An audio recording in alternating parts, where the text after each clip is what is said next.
el versículo 1. Amén. Amós,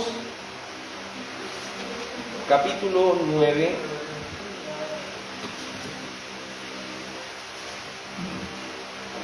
Dándole gracias al Señor que por su amor y misericordia nos ha permitido estar en este lugar para su gloria, para su honra, para poder adorar su nombre y agradecerle por todo lo que Él ha hecho en nuestra vida. Libro de Amós, capítulo 9, versículo 1, doy lectura en el nombre del Señor Jesús. Amén. Vi al Señor que estaba sobre el altar y dijo: derriba el capitel y estremezcase las puertas y haz los pedazos sobre la cabeza de todos. Y al postrero, de ellos mataré a espada. No habrá de ellos quien huya, ni quien escape. No habrá de ellos quien huya, ni quien escape. Dios Padre, agradecemos que en tu amor y misericordia hayamos podido leer esta porción de las Escrituras. Necesitamos, Señor, por tu palabra ser edificados. Necesitamos que tú nos exhortes. Necesitamos que tú, Señor, nos reprendas. Necesitamos que tú nos enseñes, Dios Todopoderoso. Porque necesitamos aprender más y más de ti. Necesitamos, Señor, conocerte, entenderte. Agradecemos que nos das este día del Señor. Hemos apartado, Señor, para tu adoración. Que hemos apartado, Señor, para tu exaltación. Permita que seamos alimentados por esta palabra tan viva que es alimento para nuestra alma. Te lo ruego, mi Señor, en el nombre de Jesús.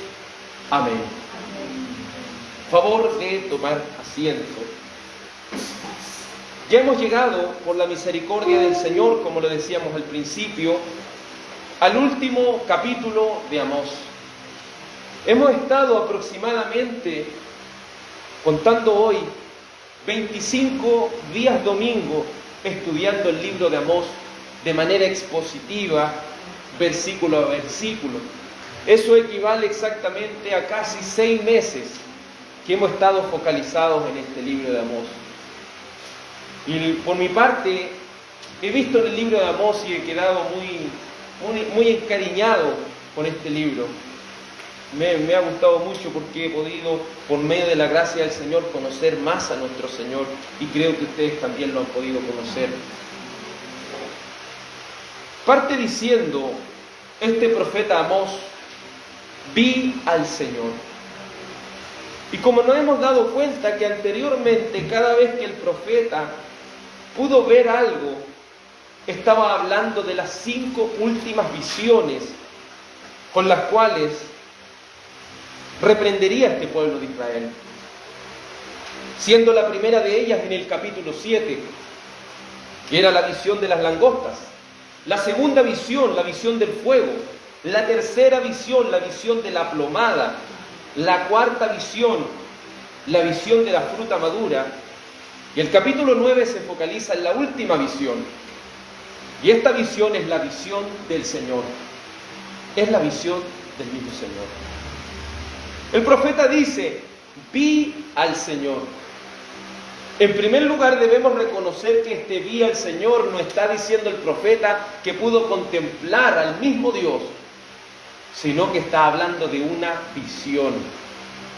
¿Y qué hemos dicho en algún momento cuando empezamos a analizar estas visiones? ¿Qué hemos dicho acerca de lo que es una visión?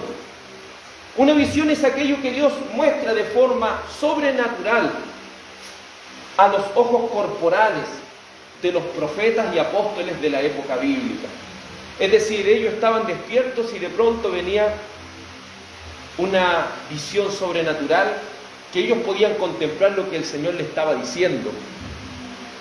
Y esta visión se trata de que él vio al Señor.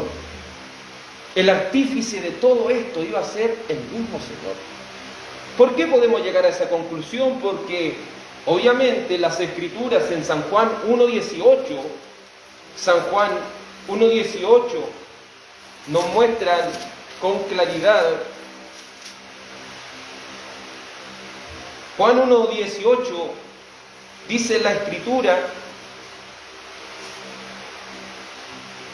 San Juan 1:18, a Dios nadie le vio jamás. El unigénito Hijo que está en el seno del Padre, Él le ha dado a conocer. Es decir, ¿a quién ha visto a Dios alguna vez? Nadie lo ha visto, a Dios nadie lo ha visto jamás. Entonces, ¿por qué el profeta Amós dice, vi al Señor? Obviamente porque es una visión profética. Es una visión sobrenatural de algo que el Señor le quería mostrar. Pero él estaba claro que al que estaba viendo era al mismo Señor. Y se acuerda por allá en el libro de Éxodo, capítulo 33, verso 20, cuando Moisés pidió ver al Señor. ¿Y qué le dijo el Señor a Moisés? No hay hombre que pueda verme y vivir. Entonces a él se le permitió ver solamente una forma, algo que él pudiera contemplar sin morir. Por eso, aquellos que dicen, no, es que anoche se me apareció el Señor y lo vi, no debemos creer en ese tipo de cosas, porque nadie ha visto jamás al Señor. Y si los profetas lo vieron por medio de visiones, eran solamente los profetas bíblicos y apóstoles de aquella época en la cual se escribió la palabra de Dios. Ahora, ¿cómo podemos decir que hemos visto al Señor? Lo hemos visto por medio de las Escrituras, lo hemos conocido por medio de esta palabra. Entonces nos queda claro que, en primer lugar, esto es una visión. Vi al Señor. ¿Y dónde estaba el Señor precisamente? La visión dice que el Señor estaba sobre el altar. Cuando hablamos de este altar, no se imagine el altar que estaba en Jerusalén, porque recuerde que la predicación de Amós es al reino dividido, el reino del norte, llamado Samaria. Y como lo hemos dicho antes, ¿quién fue el primer rey de Samaria? Fue Jeroboam I. Jeroboam I, para que la gente no fuera a adorar a Jerusalén, ¿sabe lo que hizo? Ideó un plan, dijo, para que no vayan a adorar los de mi pueblo a Jerusalén y se vuelvan al corazón de Roboam, que era el hijo de Salomón, y no se volviera a unir el pueblo, dijo, no, vamos a poner en Betel, que es conocido como casa de Dios, en Betel vamos a hacer un altar. Pero ese altar va a tener a 2 becerros a los cuales el pueblo iba a adorar. Es decir, era una falsa representación de quién es Dios. Y el lugar de adoración específico y señalado por Dios había sido cambiado. Pero el Señor le muestra al profeta Amós que él estaba sobre el altar. Cuando uno va a estudiar la palabra de Dios, debe procurar entender que Reina Valera, que es nuestra versión, no es la versión perfecta.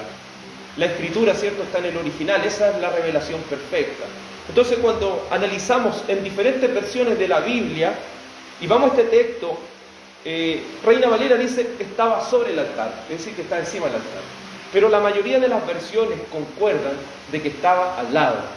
Porque sería un altar pagano, un altar presentado para la idolatría. Entonces el Señor estaba en esta visión al lado, entiéndase mejor que estaba al lado de este altar pagano, de este lugar que representaba la falsa adoración.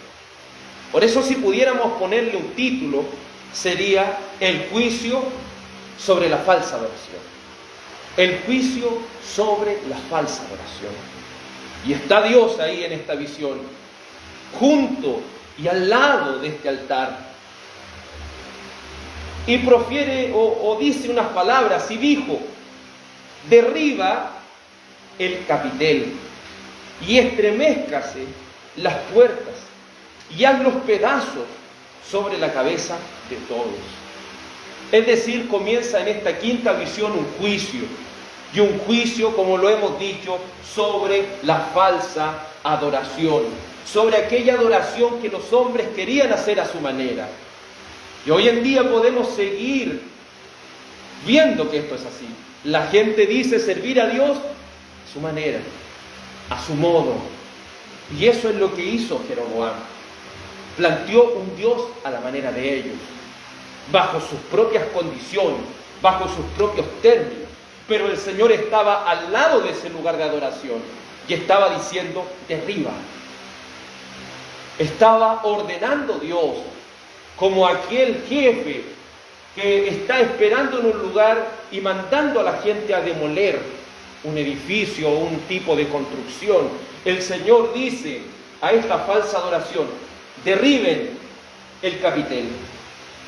La demolición vendría sobre lo que ellos más amaban, lo cual era su falsa y distorsionada adoración. Cuando hablamos del capitel, no es muchas veces una palabra fácil de asimilar, pero un arquitecto entiende bien que el capitel, hablamos primero del pilar, y arriba del pilar, ¿se acuerdan que en lo antiguo, si uno ha visto los edificios romanos o los edificios antiguos, tienen unas cornisas con forma? Entonces cuando aquí ven esta visión, que el Señor está junto al altar, y hay un pilar que afirma toda la construcción, manda el Señor a derribar el capitel, es decir, los pilares que hacían que se sostuviera el edificio. ¿Y qué hace el Señor? ¿Dijo acaso mejor vamos a sacar estos becerros y ahí ustedes me pueden adorar? No. Lo que está tocado con la falsa adoración debe ser destruido por completo. No puede quedar nada de la falsa adoración. Y eso es lo que el Señor quiere hacerle entender a este pueblo. No basta con sacar lo que está malo y tratar de arreglar algo, no. Hay que eliminarlo por completo. Hay que eliminar por completo la falsa adoración. Y es algo que Dios había ordenado a este pueblo. Este capitel que sostenía las vigas, que sostenía el techo, iba a ser derribado por completo. La falsa adoración iba a ser desarraigada, iba a ser asolada, no iba a quedar nada de esta falsa adoración. Porque su contexto era una distorsión de la adoración al verdadero Dios. Ellos podían tener sacerdotes, podían tener un altar, podían decir estamos adorando a Jehová, pero en realidad ellos se habían hecho una forma de dioses. Según lo que hizo Jeroboam en 1 de Reyes 12:28, que es lo que estamos citando, ¿qué mandamientos quebranta? ¿Alguien recuerda qué mandamiento está quebrantando ahí? El primer mandamiento, ¿cuál era? No tendrás dioses ajenos delante de mí. Ellos hicieron dioses ajenos. ¿Y cuál es el segundo mandamiento? No te harás imagen de lo que está arriba en el cielo, de lo que está abajo en la tierra, de lo que está en las aguas. De ninguna cosa creada había que hacerse una imagen. Es decir, ellos estaban quebrantando los dos primeros mandamientos. Por lo tanto, esa falsa adoración desde su raíz estaba mala. Desde su mismo inicio estaba malo. Porque ¿quién pudo ver, si estudiamos con profundidad, los reyes del reino del norte? ¿Qué rey fue bueno? Ninguno. ¿Y por qué ese reino duró tan poco? Porque ellos fundamentaron su reino en una falsa adoración, en un falso altar, en una falsa búsqueda de su Dios. ¿Y qué provoca una falsa adoración en Dios? ¿Qué es lo que provoca en él? ¿Que el Señor aplauda todo esto? No, provoca ira. Provoca ira. Si hay algo que provoca la falsa adoración, es la ira de Dios. Es el castigo de Dios.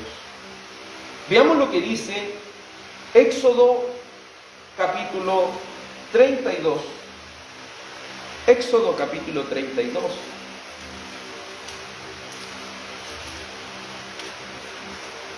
Recuerde que mientras busca Éxodo capítulo 32, recordemos que el corazón del hombre, el corazón de la mujer, es de continuo solamente al mal. Por lo tanto, podemos sugerirle a las personas o pudiéramos enseñarles de que algo está mal, pero si sus corazones no son transformados y hechos una nueva criatura, nunca lo van a entender. Éxodo capítulo 32, versículo 1 dice así la Escritura, y muchos recuerdan esta escena. Viendo el pueblo que Moisés tardaba en descender del monte, Se acercaron entonces a Aarón y le dijeron: levántate y haznos dioses que vayan delante de nosotros, porque este Moisés, el varón que nos sacó de la tierra de Egipto, no sabemos qué le haya acontecido. Y Aarón les dijo: apartad los zarcillos de oro que están en las orejas de vuestras mujeres, de vuestros hijos y de vuestras hijas, y traédmelos. Entonces todo el pueblo apartó los zarcillos de oro que tenían en sus orejas y los trajeron a Aarón. Y él tomó de las manos de ellos y le dio forma con buril, e hizo de ello un becerro de fundición. Entonces dijeron: Israel, estos son tus dioses que te sacaron de la tierra de Egipto. Y viendo esto, Aarón edificó un altar delante del becerro y pregonó a Aarón y dijo: mañana será fiesta para Jehová. Ellos crearon, hablando cierto de manera natural, entendiendo de manera natural el texto, ellos crearon otro Dios.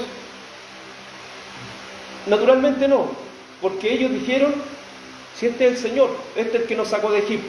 Ellos estaban haciendo una figura de Dios. Pero hacer una figura de Dios representaba crear otro Dios, hacer un Dios diferente, hacer un Dios ajeno, aunque ellos le pongan por nombre Jehová, aunque ellos le pongan por nombre Dios, aunque ellos le pongan por nombre Señor. Así muchas congregaciones se pueden levantar diciendo que sirven a Dios, diciendo que sirven al Señor, diciendo que sirven a Jesucristo. Pero si han hecho una distorsión del Dios verdadero, si han hecho una distorsión de lo que enseña la palabra de Dios acerca de Él, realmente es un ídolo, realmente merece el justo castigo de Dios. ¿Y qué sucede con esto? Miren, adelantémonos al verso 26. Éxodo 32, 26. Se puso Moisés a la puerta del campamento y dijo: ¿quién está por Jehová? Júntese conmigo. Y se juntaron con él todos los hijos de Leví. Y él les dijo: así ha dicho Jehová, el Dios de Israel: poned cada uno su espada sobre su muslo, pasad y volved de puerta a puerta por el campamento, y matad cada uno a su hermano, y a su amigo, y a su pariente. Y los hijos de Leví lo hicieron conforme a lo dicho por Moisés, y cayeron del pueblo en aquel día como 3,000 hombres. ¿Qué es lo que provocó una falsa adoración o una distorsión de la adoración al verdadero Dios? Produjo la ira de Dios. Y la ira de Dios fue tan grande, y la ira de Dios fue tal, que se levantaron los levitas y el Señor le dijo: maten a quién. Debían matar a otra gente, a alguien que no fuera cercano a ellos, debían matar a sus amigos, debían matar a sus propios familiares, debían matar a las personas que estaban más cercanas a Él. El llamado era: ¿quién está por Jehová? ¿Quién quiere servir al verdadero Dios? ¿Quién quiere servir al único Dios? ¿Quién está por Jehová? Júntese conmigo. Y él le dijo: así ha dicho Jehová, el Dios de Israel: poned cada uno su espada sobre su muslo, pasad y volved a la puerta por el campamento, y matad a su hermano, a su amigo y a su pariente. Debían morir por el castigo de Dios. Debían morir por idear una falsa adoración. Y eso más adelante se graficó en lo que el reino del norte y después el reino del sur también hizo, provocando la ira de Dios. Volvamos al libro de Amós. Amós, capítulo 9. Vi al Señor que estaba sobre el altar y vi: derriba el capitel. Y cuando el capitel, lo que sostenía el lugar de adoración, fuera derribado, obviamente iba a provocar que se estremeciesen las puertas. Y cuando hablamos de las puertas, entiéndanse también como el dintel. Si caen las vigas, cae también todo el techo que afirmaba todas las cosas, se estremecían las paredes y todo. Piensa igual que un terremoto. Quien estuvo para el terremoto del 2010, que el Señor le bendiga, hermano Guillermo, Quien estuvo para el terremoto del 2010 se va a dar cuenta que se estremeció todo. Y las casas de adobe cayeron y fueron despedazadas. Así el juicio de Dios vendría sobre la falsa adoración, sobre este falso lugar que ellos habían levantado. Por eso el profeta de forma poética dice que se van a estremecer las puertas. Pero lo que nos llama la atención que no solamente iba a ser destruido el lugar de adoración, no solamente iba a ser destruido el lugar donde ellos adoraban a Dios, las cosas con las cuales ellos adoraban al Señor, sino que también todos los que eran participantes de la falsa adoración iban y merecían ser destruidos por el justo juicio de Dios. Porque después de ser derribado el capitel, después de estremecerse las puertas, en tercer lugar, el juicio de Dios consistía en háganlo pedazos, hazlos pedazos sobre la cabeza de todos. El día en el cual el juicio de Dios viniera a destruir la falsa adoración, debían estar todos los falsos adoradores dentro de ese templo. Y una vez que estuvieran todos dentro de ese templo, debía venir la devastación, para que no solo fuera destruido la falsa adoración, sino también los falsos adoradores. La imagen que estaba viendo el profeta, esta visión sobrenatural que estaba viendo el profeta, sin lugar a dudas, debe haber estremecido su corazón. Viendo cómo, al caer todo este lugar de adoración, las cabezas de esas personas iban a ser reventadas por el peso de la construcción. Porque con los juicios de Dios no se juega. La falsa adoración trae la destrucción, no solo del lugar en que se adora, sino también a los que participan. Aquel juicio debía ser sobre todos. Mire, vayamos para confirmar esto al libro de Oseas. Está un poquito antes del libro de Amós. Oseas, capítulo 10. Oseas, capítulo 10. Está un poquito antes de Amós, el libro de Oseas. En el capítulo 10, en el versículo 2, y describe este juicio tan terrible de Dios. Oseas, capítulo 10, versículo 2. Está dividido su corazón. Ahora serán hallados culpables. Jehová demolerá sus altares, destruirá sus ídolos. Seguramente dirán ahora, no tenemos rey, porque no tenemos a Jehová. ¿Y quién era el rey por nosotros? Han hablado palabras jurando en vano al hacer pacto. Por tanto, el juicio florecerá como ajenjo en los surcos del campo. Y aquí nombran el pecado de aquel reino del norte. Dice, por las becerras de Bet-Aven serán atemorizados los moradores de Samaria, porque su pueblo lamentará a causa del becerro, y sus sacerdotes que en él se regocijaban por su gloria, la cual será disipada. Aún será él llevado a Asiria como presente al rey Jareb. Efraín será avergonzado e Israel se avergonzará de su consejo. De Samaria fue cortado su rey como espuma sobre la superficie de las aguas, y los lugares altos de Abén serán destruidos. El pecado de Israel crecerá sobre sus altares espino y cardo, y dirán a los montes, cubridnos, y a los collados, caed sobre nosotros. El castigo de Dios iba a ser tan grande sobre este pueblo. El castigo de Dios iba a ser tan tremendo sobre la construcción y sobre los falsos adoradores, que lo único que ellos querían era la muerte.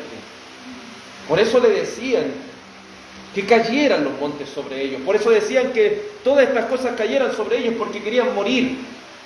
porque más terrible era la agonía que produce esa ira y ese juicio de Dios sobre los falsos adoradores. Aún la adoración realizada de manera incorrecta trajo la muerte de muchas personas en la Biblia. La adoración realizada de manera incorrecta trajo la muerte de muchas personas. Y es lo que nosotros debemos llegar a comprender, amados hermanos, en el Señor. Pensemos por un momento si nosotros aquí estamos haciendo algo que el Señor no ha mandado, algo que al Señor no le agrada. Seremos presos del juicio y del castigo de Dios. Por eso es importante que usted y yo nos volquemos a estudiar con profundidad las Escrituras, porque bíblicamente todos aquellos que realizaron una falsa adoración debieron ser destruidos, y con ello el castigo de Dios. Vamos a 2 de Samuel, capítulo 6, verso 1. 2 de Samuel, capítulo 6, verso 1. El realizar una adoración incorrecta trae el juicio de Dios. 2 de Samuel, capítulo 6, versículo 1. Las Escrituras nos mostrarán esto. David volvió a reunir a todos los escogidos de Israel, 30,000. Y se levantó David y partió de Baala de Judá con todo el pueblo que tenía consigo, para hacer pasar de allí el arca de Dios, sobre la cual era invocado el nombre de Jehová de los ejércitos, que mora entre los querubines. Pusieron el arca de Dios, nótese, sobre un carnuevo, y la llevaron de la casa de Abinadab, que estaba en el collado. Y Usa y Ahío, hijos de Abinadab, guiaban el carnuevo. Y cuando lo llevaban de la casa de Abinadab, que estaba en el collado, con el arca de Dios, Ahío iba delante del arca. Y David y toda la casa de Israel danzaban delante de Jehová con toda clase de instrumentos de madera de haya, con arpas, salterios, panderos, flautas y címbalos. Cuando llegaron al área de Nacón, Usa extendió su mano al arca de Dios y la sostuvo, porque los bueyes tropezaban. Y el furor de Jehová se encendió contra Usa, y lo hirió allí Dios por aquella temeridad, y cayó allí muerto junto al arca de Dios. Y se entristeció David por haber herido Jehová a Usa, y fue llamado a aquel lugar Pérez Usa hasta ahora. Y temiendo David a Jehová aquel día dijo: ¿cómo ha de venir el arca de Jehová? Nos damos cuenta que realizar la adoración de manera equivocada puede traer un terrible juicio. Habla de escogidos de Dios, habla de David, un siervo de Dios, habla de que ellos estaban alegres sirviendo al Señor, pero estaban haciendo esto de manera incorrecta. Ese fue el punto. Eso fue lo terrible, que ellos estaban haciendo todas estas cosas de manera incorrecta. Y eso es lo que produjo el juicio de Dios sobre un hombre, Usa. Cuando hablamos de Usa, no hablamos de cualquier hombre, porque si entendemos el contexto escritural de estas cosas, entenderemos que Usa era una persona levita, y los levitas eran una parte de los hijos de los levitas eran encargados de ¿qué cosa? Transportar el arca. Es decir, a ellos desde pequeños se les enseñaba que nunca debían tocar el arca, que nunca debían tocar el arca. Pero ¿qué es lo que hizo Usa? Tocó el arca. ¿Qué es lo que hizo Usa? Viendo que los bueyes tropezaban, extendió su mano sobre el arca y murió. ¿Qué es lo que se hizo mal?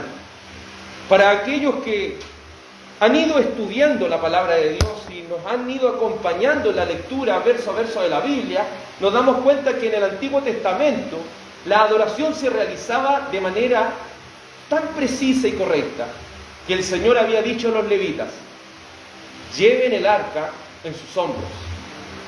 Si recuerda cómo era el arca del pacto, el lugar donde venía la presencia de Dios, el arca tenía unas argollas por las orillas. Piensen en un cajoncito que tenía una argolla aquí, una argolla aquí, una argolla aquí, una argolla aquí, y pasaban unos palitos por ahí. El Señor lo hizo para que el pueblo y luego aquellos levitas encargados llevaran el arca en sus hombros. Esa era la manera correcta de adoración. Pero David, que quiere llevar la presencia de Dios hacia Jerusalén, dice: la voy a hallar en un carro.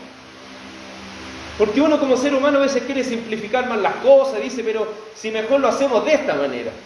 Él quiso innovar, dijo: pero si mejor lo llevamos en un carrito, así las personas, ¿cierto? Uno se imagina, así las personas no lo llevan en su hombro, no se cansan.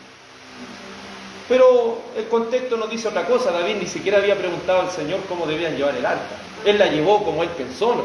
Ni siquiera preguntó nada. Entonces, ¿eso qué es lo que provocó? Primeramente, que el liderazgo, que era David en ese instante, no se cercioró de que lo que se estaba haciendo estaba bien. Y eso provocó la muerte de una persona que pensó que el piso, que el suelo estaba más sucio que sus manos.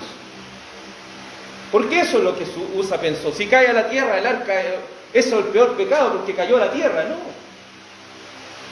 La tierra estaba más limpia que sus manos.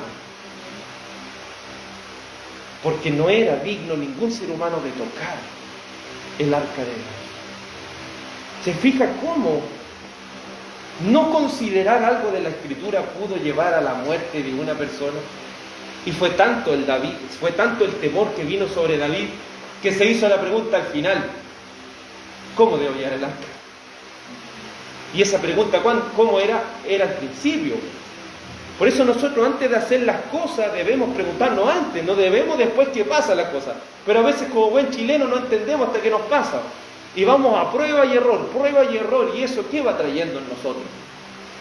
Una distorsión de las cosas. ¿Por qué tantas iglesias se levantan y luego tantas congregaciones locales se levantan y luego desaparecen? Luego se dividen, luego empiezan a hacer cosas incorrectas, porque empiezan a prueba y error, y no se esmeran en decir: esto se hace de esta forma. En el culto de adoración nosotros no lo podemos cambiar. Por ejemplo, hermano, hoy día no vamos a predicar, hoy día vamos a puro cantar. No podemos hacer eso, porque la casa de Dios iba a ser llamada casa de oración. Porque no solo de pan iba a vivir el hombre, sino de toda palabra que sale de la boca de Dios. Y también, ¿por qué cantamos? Porque dice la palabra del Señor: ¿qué hay cuando os reunís? Hay salmos, hay cánticos. Entonces nos damos cuenta que todo lo que se hace en la reunión debe estar basado en las Escrituras. O como aquellos hermanos bautistas, quienes están ordenados esto, que hay un estudio que se llama el principio regulador de la adoración. Porque la adoración no es cualquier cosa, no podemos estar innovando, como en algún tiempo se dijo en una cierta congregación: estuvo tan buena la reunión que no hubo palabra. Eso no puede ser. Porque la palabra de Dios es el momento de adoración más grande de un culto. Y una irresponsabilidad así puede llevar a la muerte a muchas personas. Veamos Levítico capítulo 10. Levítico capítulo 10. ¿A qué nos puede llevar la falsa adoración, si no al juicio de Dios? Nunca olvidemos, nuestro Dios es un Dios santo. Levítico capítulo 10. Levítico capítulo 10. En el versículo 1 dice así la Escritura. Levítico capítulo 10, versículo 1 dice: Nadab y Abiú, hijos de Aarón, tomaron cada uno su incensario y pusieron en ellos fuego, y sobre el cual pusieron incienso, y ofrecieron delante de Jehová fuego extraño, que él nunca les mandó. Y salió fuego de delante de Jehová, y los quemó, y murieron delante de Jehová. Estas dos personas no eran cualquier persona, eran personas que el Señor había comisionado para la adoración. Nadab y Abiú eran hijos de Aarón, y esos hijos de Aarón eran los que Debían seguir la adoración cuando muriera Aarón. Pero hoy un día quisieron incursionar y dijeron, pero si hacemos esto, voy a echarle fueguito a una cosa, voy a echarle incienso y voy a ir a presentárselo al Señor. Vino fuego y los mató. ¿Por qué? Y aquí la palabra nos deja claro en el verso 1, dice, y ofrecieron delante de Jehová fuego extraño que Él nunca les mandó. Es decir, ¿podemos innovar en la adoración de un culto? Es que podrá decir, es que hermanos, que a veces fome hacer de esta manera la reunión. Es que a veces, ¿por qué no cambiamos esto por esto? No se puede. Porque adoramos a un Dios santo, a un Dios único, a un Dios que no es como usted y como yo. Es alguien diferente, y si a Él le gusta que la adoración sea de esta manera, aunque para algunas personas pareciera ser fome, esto debe seguir siendo así porque al Señor le gusta. Y nosotros estamos aquí ¿para quién? ¿Para agradar a quién? Para agradar a nuestro Dios. Hemos venido a adorar a quién? A adorar a Dios. No hemos venido a adorarnos a nosotros mismos. Como decir, hermano, ¿por qué no toca esta canción que me gusta? No. Aquí estamos para cantar lo que al Señor le agrada, lo que al Señor le gusta. Y en eso debemos estar enfocados nosotros. En vivir para que Él sea glorificado.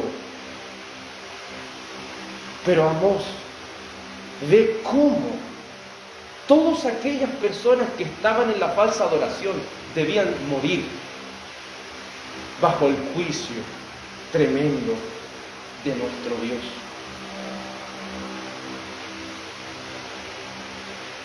Vamos viendo por medio de las Escrituras que con el Señor no se juega y que estos juicios de Dios son tan tremendos y tan terribles cuando a un Dios santo se le sirve de una manera incorrecta. ¿Qué queremos transmitir por medio de lo que estamos viendo en Amós? Preocupémonos de servir a Dios como a Él le gusta. Preocupémonos de ser agradables a Dios en nuestro diario vivir. Preocupémonos de agradar a Dios en todo lo que hacemos, si no queremos ser destruidos por el justo juicio de Dios. Volvamos a Amós capítulo 9, versículo 1.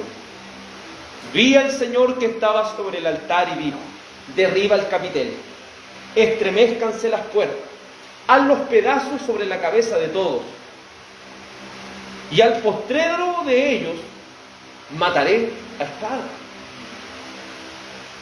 Postrero, a veces son palabras que no son tan fáciles de entender en Amós capítulo 9, versículo 1. Al postrero, es decir, a los que queden, porque justo va a haber alguien que justo fue a adorar a esa falsa adoración, y hubo ciertas personas que no fueron ese día. Pero el Señor quiere exterminar la falsa adoración, la quiere exterminar por completo. Entonces aún los que faltaron a esa falsa adoración debían ser destruidos. Y a los postreros, es decir, a los que queden de esa destrucción, cuando todo el templo se les venga encima y mate a toda la gente, los que queden van a tener que morir a espada. Es decir, cuando vinieran los asirios, ellos iban a morir. Si alguien quedó de esa destrucción, iba a tener que morir. Mire, veamos lo que dice el libro de Oseas, nuevamente. Oseas capítulo 13. Está un poquito antes de Amós. Está Amós, Joel, antes está Joel y antes está Oseas. Oseas capítulo 13,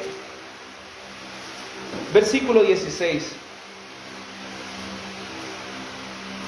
Mire lo que iba a suceder con aquellas personas que escaparan del juicio.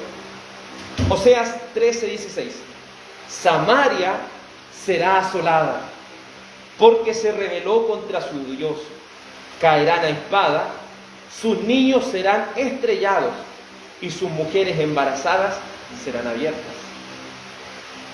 Es decir, aquellos falsos adoradores que no murieran en aquel templo donde se adoraba de mala manera al Señor, iban a tener que, por mano de Asiria y por rebelarse en contra de su Dios, debían morir a espada.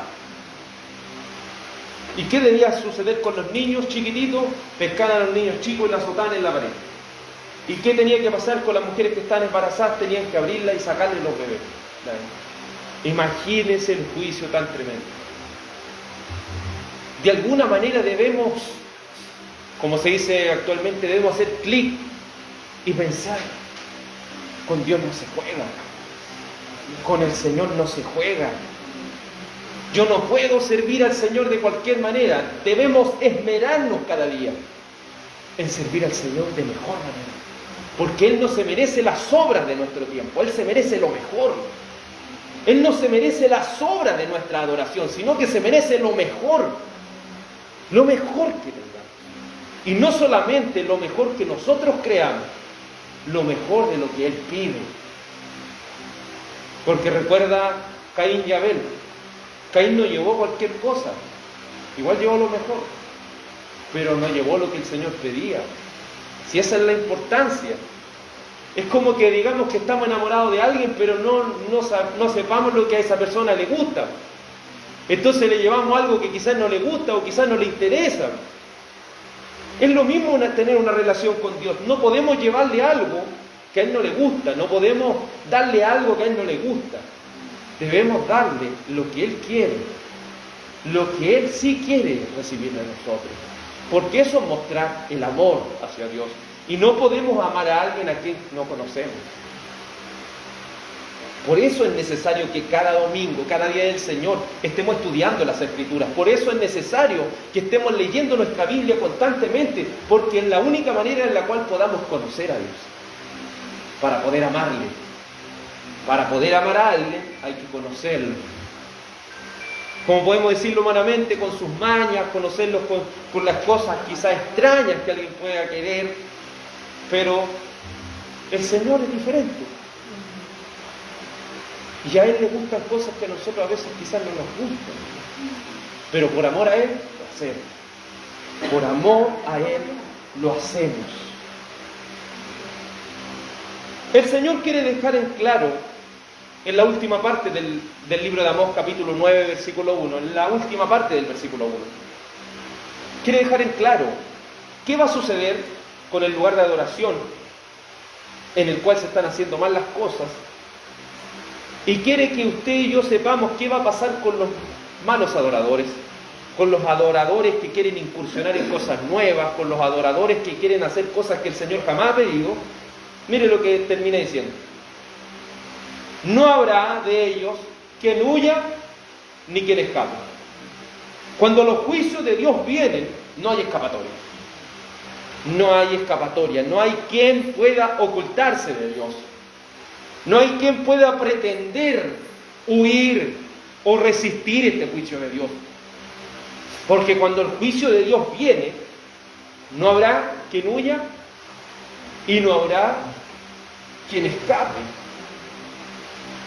Nos hacemos la pregunta: ¿quién podrá huir de los juicios de Dios?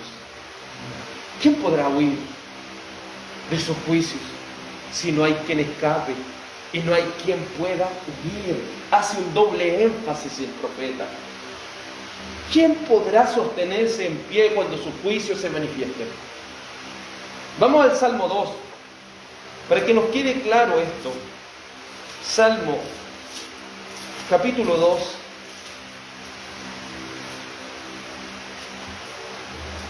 Hablando del Rey de Reyes y Señor de Señores, el verso 9 al 12 nos deja claro esto. Salmo capítulo 2, verso 9. Así se habla de Cristo.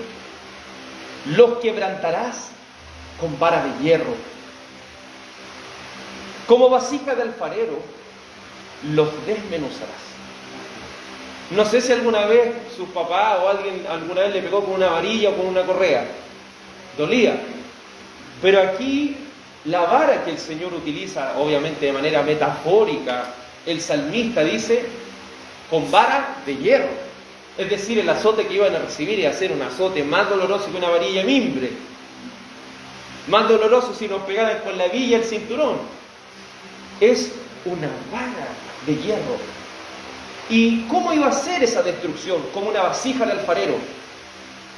Es decir, como estos estos barritos, ¿cierto?, que se hacen de losita, tal como cuando se caen al suelo y se rompen en 1000 pedazos, así iba a ser la destrucción. ¿Y qué nos queda? Dice el verso 10, ahora pues, oh reyes, sed prudentes, admitid amonestación, jueces de la tierra, servid a Jehová con temor y alegraos con temblor.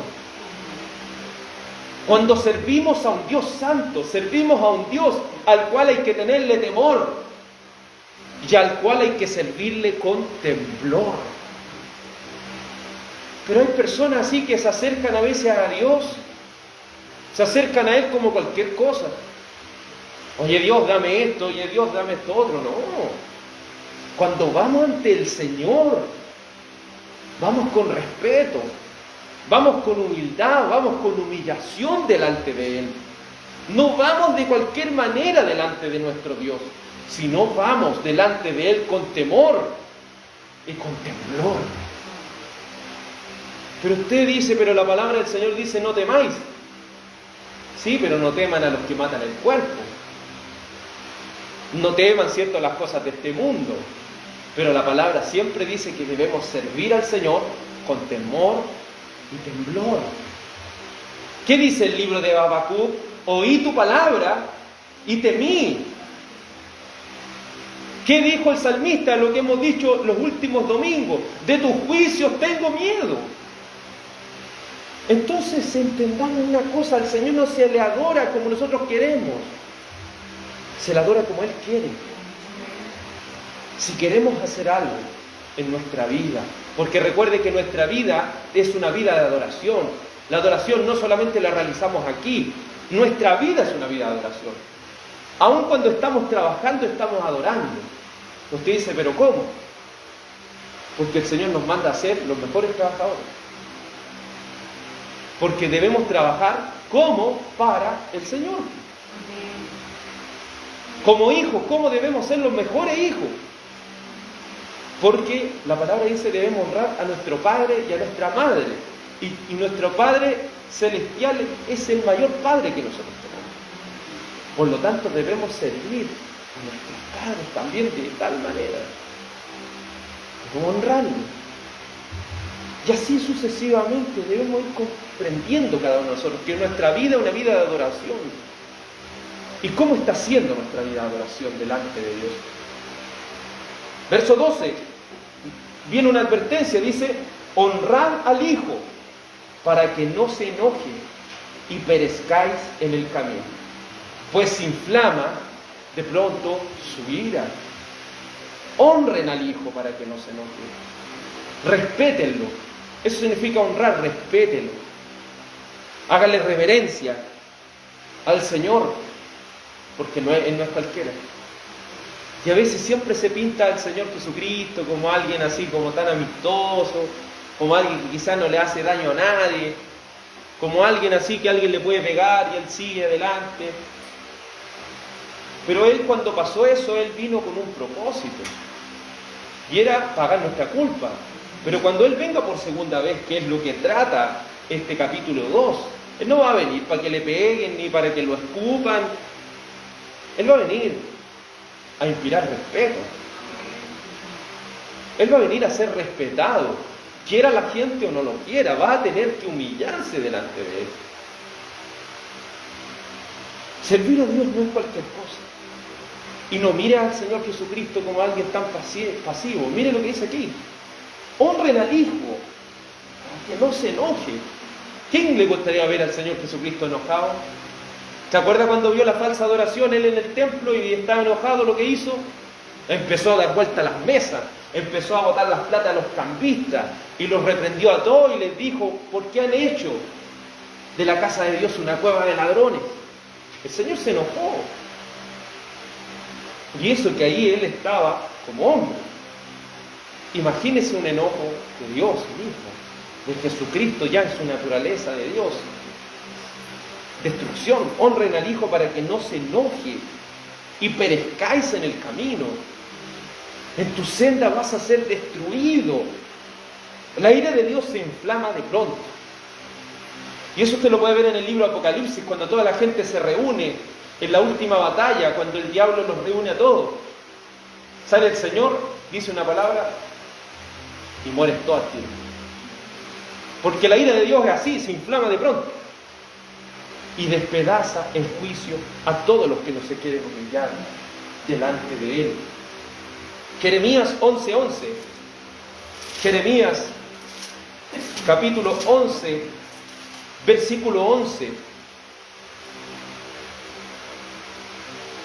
Entendamos, de los juicios de Dios nadie se escapa.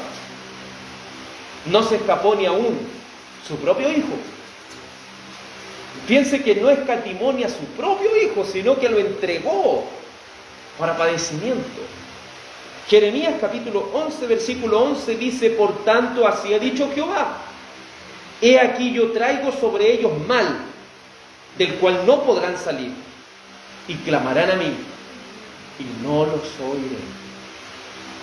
¿Qué mayor castigo que ese? Que clamemos a Dios en nuestra desesperación y Él no nos escuche. Si es natural del ser humano que, aunque no crea en Dios, en algún momento de su vida esté tan desesperado. Recuerdo que me pasaba con un jefe, que precisamente el que ahora está pidiendo por su esposa. Yo le hablaba las cosas de Dios y él se reía, se burlaba, no, decía: no, yo no creo en esas cosas. Y hay que creer en la vida de ahora, ¿no?, en lo que vivimos diariamente, ¿no? Pero ahora su esposa le dio cáncer en una mama y andaba desesperado estos días. Y se acercó y dijo: ¿por qué no ora por mi esposa? ¿Por qué no le pide a los hermanos que oren por tu esposa ahí? Se fija que aunque una persona diga no creer en Dios, en los momentos de desesperación siempre quiere que Él lo escuche. Pero ¿qué castigo más grande? Es cuando Dios dice: yo no los voy a oír.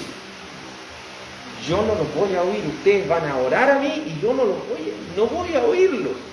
Y recuerde que dice: clamarán. Y el clamor no es solamente decir: Señor, ayuda. El clamor es de alguien que está pero desesperado, que ya no da más. Pero dice: van a clamar a mí y yo no los voy a oír. ¿Por qué? Porque han despreciado la verdadera oración a Dios. Porque han despreciado y han querido vivir su vida a su manera y no quieren entregarle su vida a aquel que es su Salvador y también su Señor y su amo.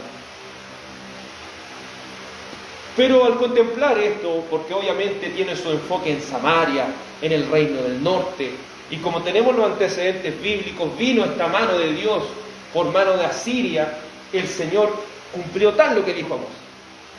Y uno dirá, una persona puede decir: pero es que eso pasó en los tiempos antiguos, porque el Dios del Antiguo Testamento, dicen algunos, no es el mismo de ahora, el del Nuevo Testamento es un Dios más pasivo, más amoroso, más tranquilo. No olvide nunca que Dios es inmutable en sus atributos. Es decir, Él es el mismo de ayer, de hoy y por todos los siglos. El Dios del Antiguo Testamento es el mismo del Nuevo Testamento. Por lo cual no creamos que ahora es diferente. ¿Qué sucede si ahora le presentamos una falsa adoración a Dios? ¿Qué sucederá? ¿Qué sucederá si ahora estamos ofreciéndole a Dios una falsa adoración? Porque en los tiempos de la iglesia, y le invito a que vayamos al libro de los Hechos, para que entienda que esto no era solamente para Israel, no era solamente para la antigüedad. El libro de los Hechos, en el capítulo 5, nos muestra que en la época de la iglesia, Dios se muestra como santo. De igual manera, porque Él ha sido santo en el Antiguo Testamento, en el Nuevo Testamento, santo ahora, en el presente, y también lo será en el futuro, porque eso es su atributo. Hechos capítulo 5, versículo 1 dice así: pero cierto hombre llamado Ananías, con Safira su mujer, vendió una heredad y sustrajo del precio, sabiéndolo también su mujer. Trayendo solo una parte, la puso a los pies de los apóstoles. Y dijo Pedro: Ananías, ¿por qué llenó Satanás tu corazón para que mintiese al Espíritu Santo y sustrajeses del precio de la heredad, reteniéndola no te quedaba a ti, y vendida no estaba en tu poder, porque pusiste esto en tu corazón. No has mentido a los hombres, sino a Dios. Al oír Ananías estas palabras, cayó y expiró, y vino un gran temor sobre todos los que lo oyeron. Y levantándose los jóvenes, lo envolvieron y sacándolo, lo sepultaron.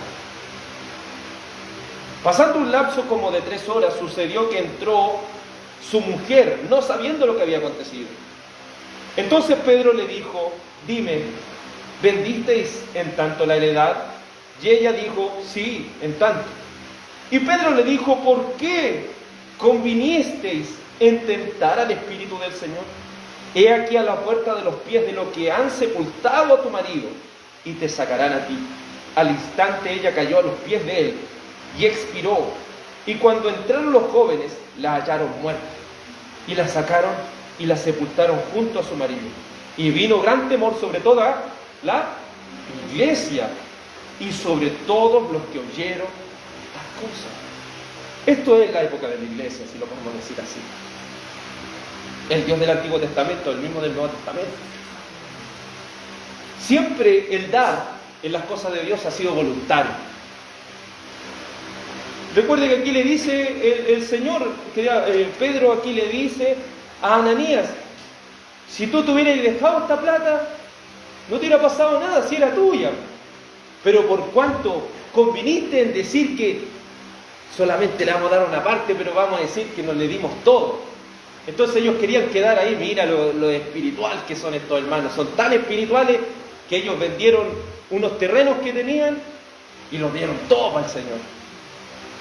Pero ellos podían mentirle a la gente, pero a Dios le iban a mentir. No. ¿Y qué pasó con estas personas? Murieron al instante. Y la esposa, pensando que a lo mejor pudo razonar en el camino, dijo la misma mentira. Y la misma mentira lo llevó. Recuerde que por medio del dar también estamos adorando al Señor. Pero ellos quisieron presentar una adoración falsa. Ellos quisieron decir que eran personas dadivosas y aparentar que eran personas dadivosas para las cosas de Dios. Pero en realidad ellos estaban mintiendo. Eso sucedió en la época de la iglesia.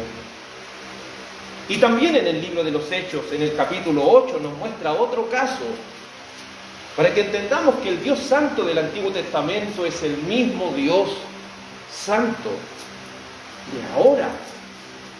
El libro de los Hechos, en el capítulo 8, en el versículo 17, dice así. Hechos 8, 17. Entonces le imponían las manos y recibían el Espíritu Santo. Cuando vio Simón que por la imposición de las manos de los apóstoles se daba el Espíritu Santo, les ofreció dinero, diciendo: dame también a mí este poder, para que a cualquiera a quien yo impusiere las manos reciba el Espíritu Santo. Entonces Pedro le dijo: tu dinero perezca contigo, porque has pensado que el don de Dios se obtiene con dinero. No tienes tu parte ni suerte en este asunto, porque tu corazón no es recto delante de Dios. Arrepiéntete, pues, de esta tu maldad, y ruega a Dios si quizás te sea perdonado el pensamiento de tu corazón. Porque en miel de amargura y en prisión de maldad veo que estás. Respondiendo entonces Simón dijo: rogad vosotros por mí al Señor, para que nada de esto que habéis dicho venga sobre mí. Y ellos, habiendo testificado y hablado la palabra de Dios, se volvieron a Jerusalén, y en sus muchas poblaciones de Samaria anunciaron el Evangelio. Simón el mago. Simón era una persona que fue alcanzada por la predicación de Felipe. Felipe bautizó a Simón, lo bautizó, porque era una persona que decía que servía al Señor. Pero después, cuando vio que porque Pedro y Juan vinieron a ver a Samaria y a confirmar lo que estaba pasando en Samaria, y este hombre Simón dice: pero yo voy a comprar por plata. Y él, por pretender que las cosas del Señor se compran con dinero, se le dijo algo tan terrible, que él estaba en hiel de amargura. que su corazón no era recto delante de los ojos de Dios. Este hombre creyó ser un verdadero adorador. Tenía la apariencia de ser un verdadero adorador porque se había hasta bautizado y andaba con Felipe para todos lados, pero eso no quería decir que él era un verdadero adorador. Él tenía conceptos tan erróneos como creer comprar el Espíritu Santo con dinero. ¿Y qué dice? Que él le dice a Pedro, por favor rueguen por mí para que esto no me venga. Pero los apóstoles siguieron predicando, lo dejaron ahí. Se da cuenta cómo no podemos inventar una falsa adoración, se da cuenta cómo no podemos jugar con las cosas de Dios, porque eso puede traer un mal muy grande sobre nuestras vidas. No olvidemos, hermanos, lo que dice 1 Corintios. Vamos a la 1 Corintios.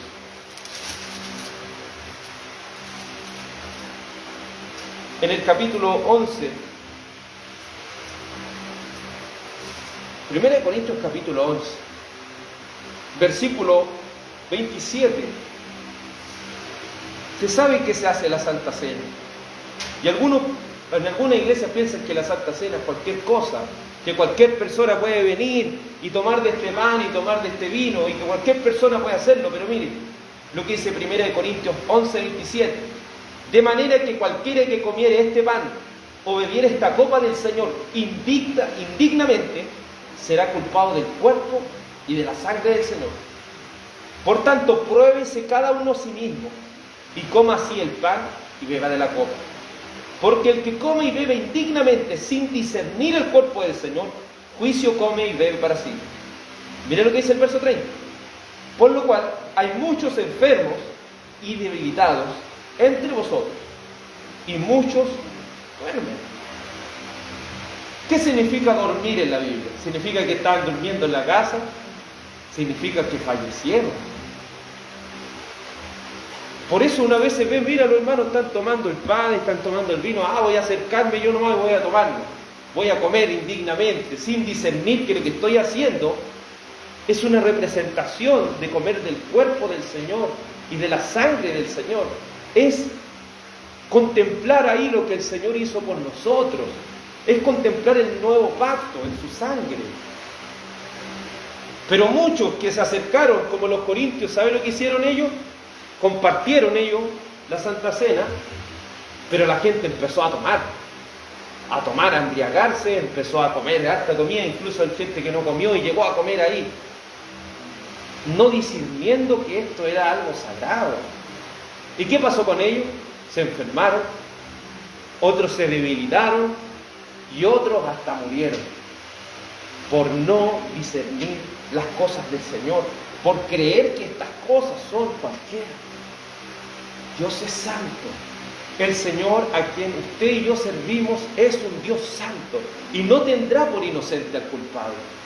Por eso es importantísimo que entendamos que el Dios del Antiguo Testamento es el mismo del Nuevo Testamento, porque Él es un Dios que no cambia, un Dios inmutable.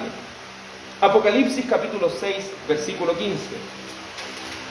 Apocalipsis capítulo 6,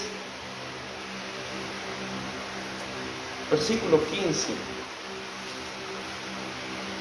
El juicio de Dios vendrá sobre los falsos adoradores.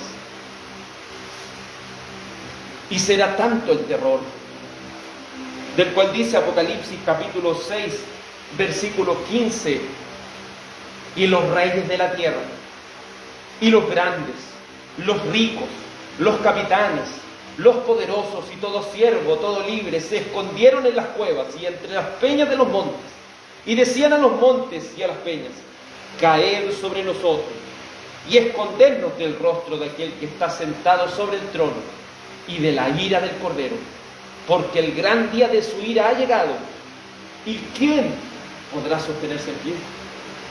La gente del futuro dice que no puede escapar del juicio de Dios.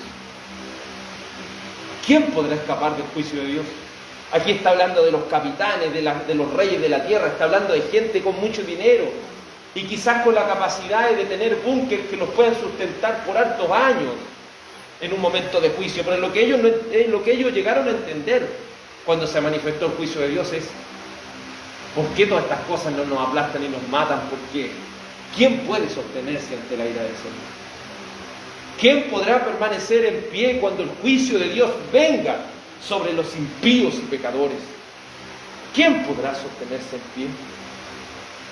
No nos queda más que hacernos la pregunta: ¿cómo está siendo nuestra adoración delante de Dios? ¿Cómo estamos adorando a Dios? En el culto, en el día del Señor, que para aquellos que hemos estudiado la palabra del Señor y estudiamos los 10 mandamientos, ¿se acuerdan lo que era el cuarto mandamiento? Si el tercer mandamiento era no tomar el nombre del Señor en vano, el cuarto mandamiento, ¿cuál era? ¿Si alguien se acuerda? Guardarás el día de reposo para santificarlo. ¿Ese mandamiento murió acaso? No. El día domingo es un día que nosotros apartamos para el Señor. Este día no es cualquier día, es un día que uno debe dedicárselo al Señor. Pero a veces personas piensan que este día es cualquier día. Pero los cristianos entendemos que este día es un día importante, porque este día resucitó el Señor. Y este día Él lo eligió para que le adorasen. Entonces, ¿cómo está siendo nuestra vida en adoración? No solamente el día domingo, sino también durante la semana. ¿Cómo está siendo nuestra vida de adoración? Veamos 2 de Crónicas 34, para que quedemos meditando en esto. Porque cuando el juicio de Dios venga, no habrá escapatoria. 2 de Crónicas, capítulo 34.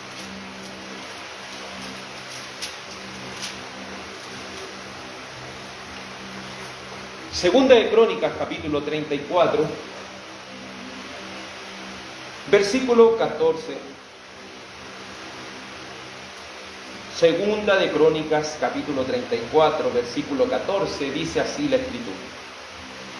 Y al sacar el dinero que había sido traído a la casa de Jehová, el sacerdote Hilcías halló el libro de la ley de Jehová, dada por medio de Moisés.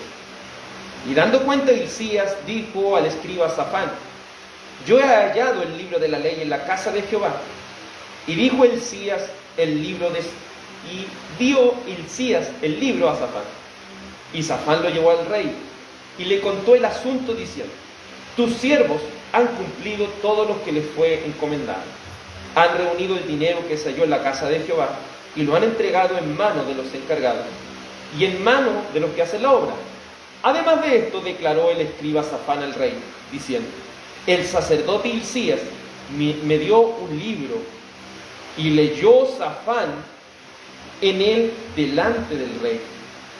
Luego que el rey oyó las palabras de la ley, rasgó sus vestidos y mandó a Hilcías, a Hicam, hijo de Safán, a Abdón, hijo de Micaía, y a Safán, escriba, y a Asaías, siervo del rey, diciendo: andad, consultad a Jehová por mí y por el remanente de Israel y de Judá acerca de las palabras del libro que se ha hallado, porque grande es la ira de Jehová que ha caído sobre nosotros, por cuanto nuestros padres no guardaron la palabra de Jehová para hacer conforme a todo lo que está escrito en la ley.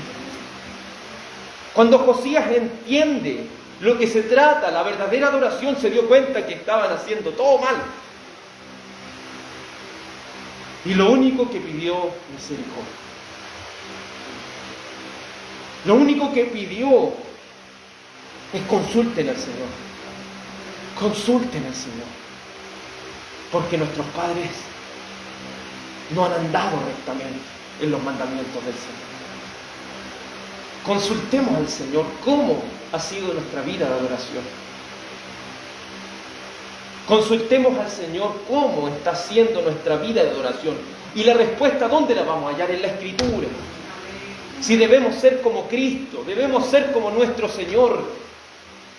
¿Cómo estamos adorando a Dios en nuestro diario vivir? Le invito a que oremos. Dios Padre, hemos leído ya esta porción de las Escrituras y la hemos estudiado. Solamente un versículo de este capítulo 9 de Amós nos ha reprendido y también nos ha exhortado a que podamos adorar a Dios en nuestro diario vivir como Él lo pide.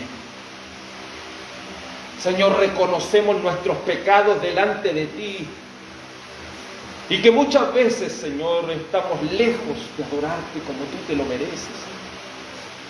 Pero debe estar en nuestro corazón de aquellos que han nacido de nuevo ese deseo de adorar a Dios como Él quiere que le adoremos. Padre amado y bendito Señor, te suplico y te ruego que nos permitas adorarte rectamente en nuestra vida. Que cada día del Señor nos desocupemos de hacer muchas cosas para darle paso a la adoración a nuestro Dios. Porque debemos adorarle y que cada alabanza te honre y que cada oración, Señor, te exalte y que la predicación de las Escrituras y nuestro estudio particular en nuestros hogares, Señor, te exalte, mi Dios. No permitas que nuestras oraciones en la reunión o en nuestro hogar se transformen en repeticiones vanas, repeticiones vacías, las cuales no son agradables a tu presencia. No permitas que nuestra oración matutina o nuestra oración nocturna se transforme solamente en palabras vacías, Señor. En palabras que no salen más allá de nuestros labios, que ni siquiera lo sentimos de corazón.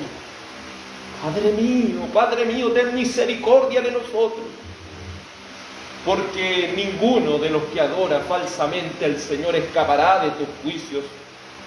Debemos honrar al Hijo para que no se enoje. Debemos servirle con temor y temblor. Debemos procurar tener una adoración agradable a nuestro Señor.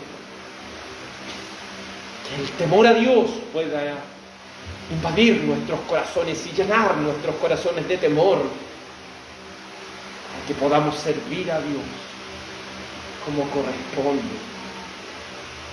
Padre amado, no queremos prometerte que vamos a leer más la Biblia, no queremos prometerte, Señor, que vamos a orar más, porque si no cumplimos, Señor, pereceremos también. Pero sí le rogamos que nos des las fuerzas para leer cada día tu palabra, que nos des las fuerzas para poder orar, Señor, con sinceridad delante de ti, que nos des, Señor, ese deseo tan grande para poder asistir a los cultos y participar de la adoración congregacional, la cual tú amas. Oh mi Señor, que podamos adorarte en nuestro trabajo, en nuestro trato con nuestros semejantes, por amor de tu bendito nombre, oh Dios. Debemos vivir para la gloria de Dios. Vivimos ante la mirada del Dios Santo, el cual servimos. Padre amado, te ruego que tu gracia, tu perdón y tu bendición pueda venir sobre cada una de nuestras vidas. Iglesia del Señor, sea bendecida en el nombre del Señor Jesús. Amén y amén. Gracias te damos, mi Señor, mi Dios, por tu gran amor y misericordia. Que tengan una muy buena semana en el